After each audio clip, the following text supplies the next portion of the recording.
Hello again, everybody. It's Friday, August 24th, and this is Mr. Eichler's Weekly Podcast. It is the last day for our Trip Tiger Foundation, so please, if you haven't already, Trip Tiger Foundation, if you haven't already joined, please do think about becoming a member. Your donations and membership helps to sponsor Joey Junta, our science lab teacher, who is absolutely amazing, and as well as raising technology and keeping technology updated throughout the school.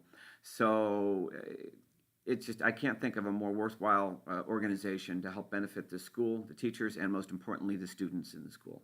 So if you haven't already joined, please do join today. Speaking of today, tonight from 6 o'clock to 8 o'clock in the Trip parking lot is Food Truck Friday. And we'll have music and games and shenanigans and all kinds of craziness. So please come on out and join us and help support our Food Truck Friday. All kinds of good food to be eaten as well.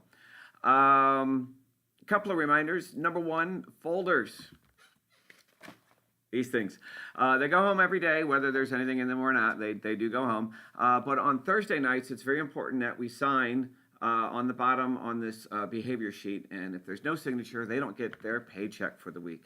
And it is their responsibility to get you to sign it. You guys got enough on your plate. They need to be responsible to remind you to sign their behavior for the week. Again, a check mark means something ain't right. No check marks, no notes, that's a good sign. So a clean sheet is a happy sheet. Also, grades went home and are in Parent Vue. Now everything's organized and up and running, so if you want to check Parent Vue, there's all kinds of happy grades in there.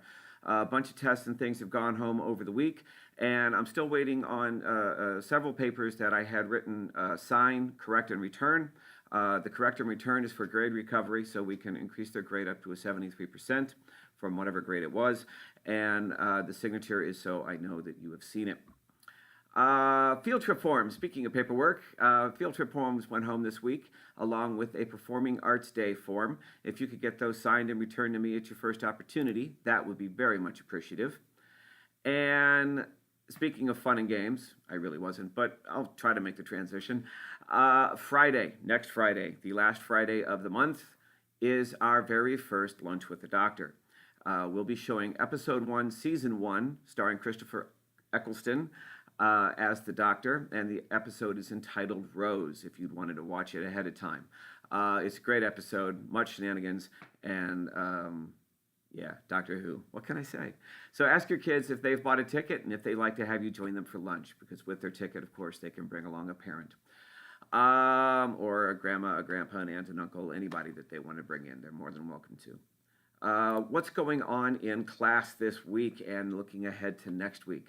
We have been adding and subtracting all week in math class. Next week, we'll be moving on to word problems and solving story problems. Good times. In ELA, we have been focusing on many different elements of writing, and this week we focused on character and story arc, and next week we'll be moving into hooks, which is the lead sentence. In reading, we have been doing our novel study with Kid in the Red Jacket. It's a great starter book for the beginning of the year, and the kids have really been enjoying it. Ask your kid about Molly Vera Thompson. She's a great character. And in science, we have been studying the solar system. We're through with lunar phases, and we did Oreo cookies. I'm almost sorry I sent them home with a bag full of cookies. And we're moving on now to the axis and to why we have seasons. In social studies, we are studying the landforms of the contiguous 48 states, and they will have a quiz on their map next Friday. Their map can be found in both their social studies journal as well as the school book section. There is a correct map in there with all the correct names written down and a blank practice map as well that they can use to study. That's all that's going on. If you haven't already, follow me on Twitter at Mr. Eichler. And every once in a while when we do a STEM activity, like the lunar phases with the Oreo cookies, I'll post a picture online, and I want to make sure that you get to see it. So, yeah. Follow me on Twitter. Hey, that's everything I got. Thanks for sticking with me. Everybody have a fantastic weekend, and we'll see you all tonight at the Food Truck Friday starting at 6 o'clock.